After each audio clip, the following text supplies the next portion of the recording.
여러분, 이런 경험 있으신가요?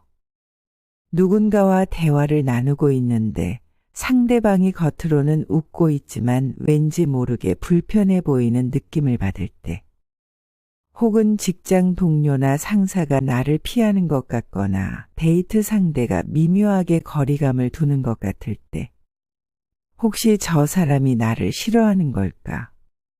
이런 생각이 들었다면 오늘 영상이 큰 도움이 될 겁니다. FBI 출신 행동분석 전문가 조 나바로는 이렇게 말했습니다. 인간의 입은 거짓말을 할 수 있지만 몸은 결코 거짓말하지 않는다. 사람은 말로는 속일 수 있어도 신체 언어에서는 속마음이 고스란히 드러나죠. 하버드 대학교의 연구에 따르면 우리가 누군가를 불편해하거나 싫어할 때 나타나는 몸짓은 문화와 인종을 초월해 놀랍도록 유사하다고 합니다. 일상적인 대화에서 말이 차지하는 비중은 고작 7%에 불과하다고 합니다. 나머지 93%는 목소리 톤과 신체 언어가 차지하죠. 특히 신체 언어는 전체 커뮤니케이션의 55%를 차지할 만큼 중요합니다. 세계적인 심리학자 폴 에크만 박사의 연구에 따르면 우리의 뇌는 0.1초도 안 되는 순간에 상대방의 신체 언어를 해석하고 그에 반응한다고 합니다. 그러니까 우리가 상대방의 몸짓과 표정을 잘 읽기만 해도 그들이 우리를 어떻게 생각하는지 쉽게 알 수 있다는 거죠. 오늘 영상에서는 상대방이 나를 은근히 싫어할 때 나타나는 7가지 신체 신호를 소개해 드릴 텐데요. 그런데 여기서 한 가지 더 알아두면 좋은 사실이 있습니다. 바로 반대로 상대방이 나에게 호감을 느낄 때 보이는 신체 언어도 있다는 것이죠.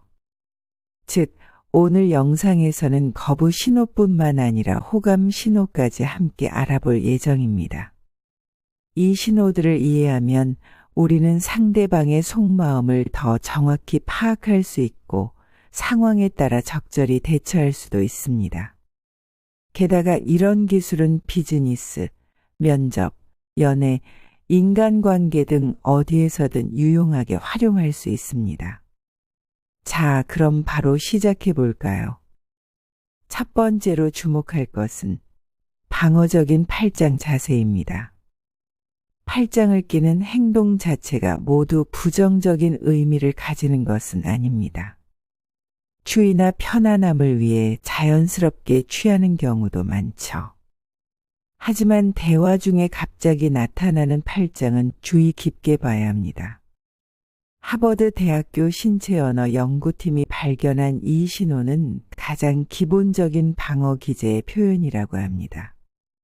팔짱의 형태와 강도에 따라 그 의미는 더욱 세분화됩니다.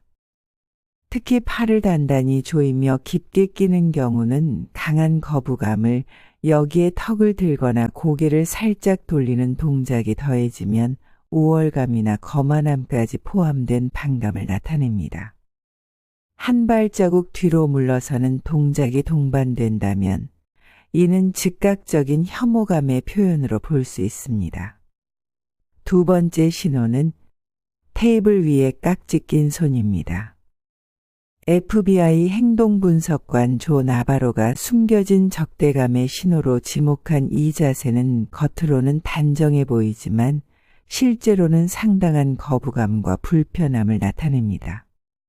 특히 비즈니스 미팅이나 면접 상황에서 이 자세는 매우 중요한 단서가 됩니다. 손깍지의 위치와 강도에 따라 그 의미가 달라지는데 테이블 앞쪽에서 느슨하게 깍지를 끼는 것은 약한 방어심을, 손깍지를 꽉 쥐고 몸쪽으로 당기는 것은 강한 거부감을 나타냅니다. 협상 전문가들의 연구에 따르면 상대방이 제안을 듣는 도중 이런 자세를 취했을 때 거래 성사율이 35% 감소했다고 합니다. 세 번째 신호는 한쪽 팔로 반대쪽 팔꿈치를 잡는 자세입니다. 옥스퍼드 대학교 연구진이 발견한 은밀한 거부 신호로 완전한 팔짱보다는 덜 노골적이지만 여전히 상당한 불편함을 의미하는 자세입니다. 이 자세는 특히 사회적 상황이나 첫 만남에서 자주 관찰됩니다. 팔꿈치를 잡는 위치와 강도로 거부감의 정도를 파악할 수 있는데 팔꿈치 아래를 가볍게 잡는 것은 가벼운 불안감을, 팔꿈치 위를 강하게 잡는 것은 강한 거부감을 의미합니다. 이러한 자세가 30초 이상 지속되거나 몸을 비틀거나 다리를 꼬는 등의 동작이 함께 나타나면 더욱 깊은 거부감으로 해석할 수 있습니다. 네 번째 신호는 어깨를 들어올리고 목을 움츠리는 자세입니다. 진화 심리학자들이 본능적 혐오 반응이라고 부르는 이 자세는 마치 거북이가 등껍질 속으로 들어가려는 것처럼 보입니다. 이는 현재 상황이나 대화 상대에 대한 본능적인 거부감을 나타냅니다.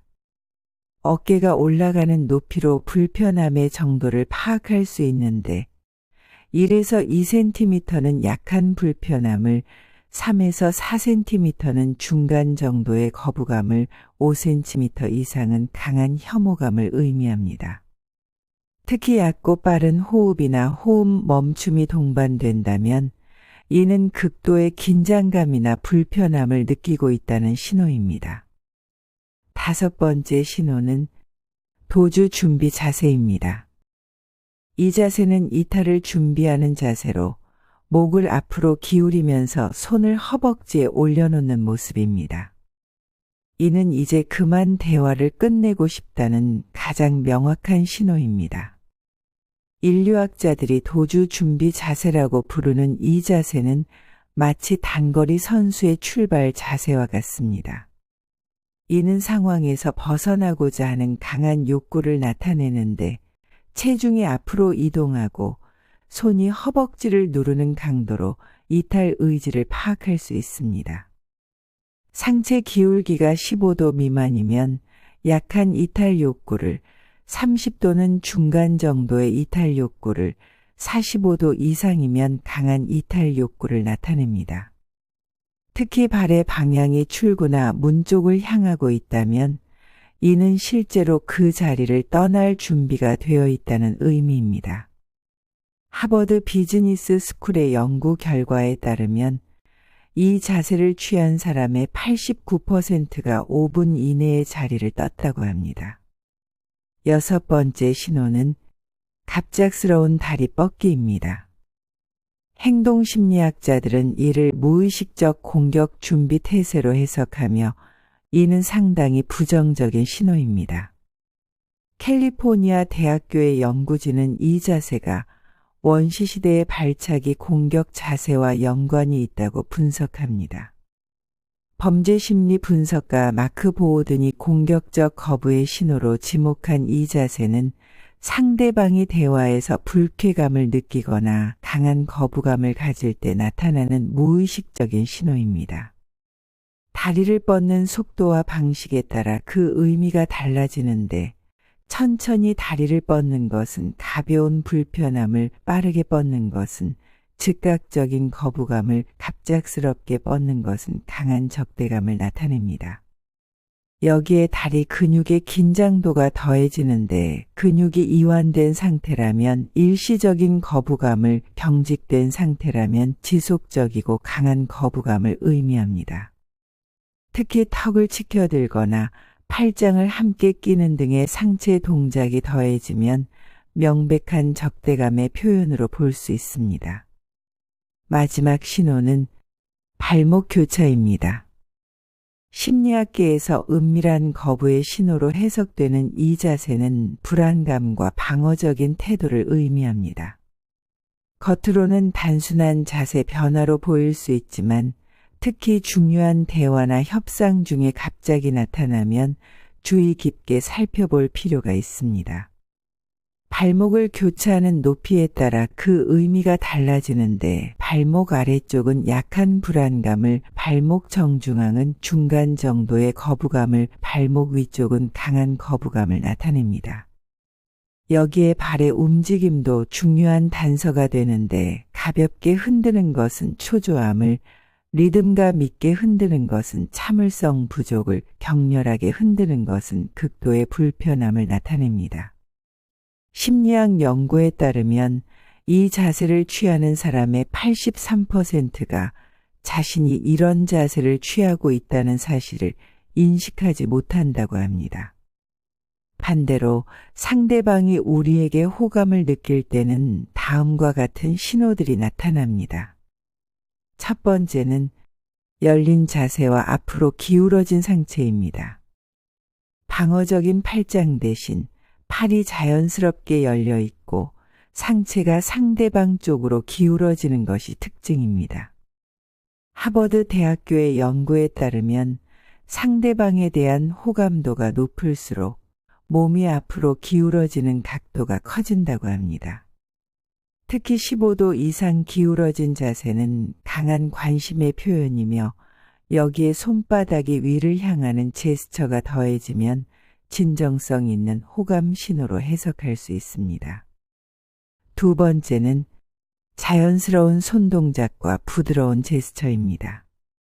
긴장된 손깍지 대신 손이 자유롭게 움직이며 대화의 내용에 따라 자연스러운 제스처를 취합니다. 행동심리학자들의 연구에 따르면 호감이 있을 때는 손바닥이 보이는 열린 제스처가 증가하며 특히 물건을 가볍게 만지작거리는 행동은 긴장했지만 그만큼 상대방에 대한 관심이 높다는 것을 의미합니다. 세 번째는 편안한 어깨와 밝은 표정입니다. 움츠러든 어깨 대신 자연스럽고 편안한 어깨선을 유지하며 얼굴은 밝고 생기 있는 표정을 보입니다. 특히 진짜 미소라고 불리는 눈꼬리가 올라가는 미소가 자주 나타나며 대화 중에 고개를 살짝 기울이는 경청의 자세를 보입니다. 미세표정 연구의 권위자 폴 에크만은 이러한 진정한 미소가 나타날 때 상대방에 대한 호감도가 가장 높다고 설명합니다. 네 번째는 적극적인 시선 교환과 고개 끄덕임입니다. 상대방과 자연스러운 아이 컨택을 유지하며 대화 내용에 따라 적절한 타이밍의 고개를 끄덕입니다. 심리학 연구에 따르면 호감이 있는 대상과 대화할 때는 시선 접촉이 약 60에서 70% 정도로 유지되며 여기에 미소와 고개 끄덕임이 더해지면 강한 호감의 신호로 볼 수 있습니다. 다섯 번째는 발과 몸이 상대방을 향하는 자세입니다. 출구나 다른 방향이 아닌 상대방을 향해 발과 몸이 정렬되어 있습니다. 인류학자들의 연구에 따르면 우리의 발은 우리가 진정으로 관심 있는 대상을 향하는 경향이 있다고 합니다. 특히 양발이 모두 상대방을 향하고 있다면 이는 100% 집중과 관심의 표현으로 볼 수 있습니다. 마지막으로 자연스러운 거리 좁히기입니다. 대화가 진행될수록 자연스럽게 상대방과의 물리적 거리를 좁히려는 경향을 보입니다. 단, 이는 갑작스러운 것이 아닌 점진적이고 자연스러운 움직임으로 나타납니다. 행동심리학 연구에 따르면 호감이 있는 사람과의 대화에서는 평균적인 사회적 거리 1.2에서 2m보다 약 20에서 30% 더 가까운 거리를 유지하려는 경향이 있다고 합니다. 이러한 긍정적인 신호들은 대개 여러 개가 동시에 나타나며 자연스럽고 일관된 패턴을 보입니다. 중요한 것은 이러한 신호들이 진정성 있게 표현된다는 점입니다. 의도적으로 만들어진 호감 신호는 오히려 불편함과 거부감을 줄 수 있으니 항상 자연스럽고 진실된 태도를 유지하는 것이 중요합니다. 이처럼 우리는 상대방의 신체 언어를 통해 많은 것을 읽어낼 수 있습니다. 하지만 여기서 한 가지 중요한 점을 짚고 넘어가야 할 것 같습니다. 세계적인 심리학자 폴 에크만이 말했듯이 신체 언어를 읽는 능력은 양날의 검과 같습니다. 이 능력은 우리의 관계를 더 깊고 풍요롭게 만들 수도 있지만 반대로 지나친 의심이나 오해를 낳을 수도 있기 때문입니다. 그렇다면 이러한 신호들을 발견했을 때는 어떻게 대처해야 할까요? 만약 상대방이 불편함을 나타내는 신호를 보인다면 강하게 밀어붙이지 말고 부드럽게 분위기를 풀어주세요. 잠시 주제를 바꾸거나 대화의 속도를 늦춰보세요. 혹시 제가 불편한 말씀을 드린 것 같네요라고 먼저 언급하는 것도 좋은 방법입니다. 반대로 상대방이 호감을 나타내는 신호를 보인다면 자연스럽게 대화를 이어가고 긍정적인 상호작용을 늘려보세요. 상대방의 관심사에 대해 더 깊이 이야기를 나눠보세요. 열린 자세로 경청하며 공감을 표현해 주세요. 무엇보다 중요한 것은 진심은 결국 통한다는 점입니다. 아무리 신체 언어를 읽는 능력이 뛰어나도 진정성 있는 마음가짐이 없다면 소용이 없습니다. 이러한 지식은 상대방을 판단하거나 조종하기 위한 도구가 아니라 더 나은 소통과 이해를 위한 도구가 되어야 합니다. 여러분도 오늘 배운 내용을 일상에서 한번 적용해 보세요. 가장 가까운 사람과의 대화에서부터 시작해 보는 것은 어떨까요? 그들의 작은 몸짓 하나하나에 담긴 의미를 이해하려 노력하다 보면 이전에는 보지 못했던 새로운 대화의 차원을 발견하게 될 것입니다. 더 많은 인간관계와 커뮤니케이션 꿀팁을 원하신다면 구독과 좋아요 버튼을 눌러주세요. 여러분의 응원이 더 좋은 콘텐츠를 만드는 원동력이 됩니다. 알림 설정도 꼭 해주시고 여러분의 경험이나 궁금한 점은 댓글로 남겨주세요. 여러분의 하루가 행복으로 가득하길 바랍니다. 지금까지 시청해 주셔서 감사합니다. 다음 영상에서 만나요.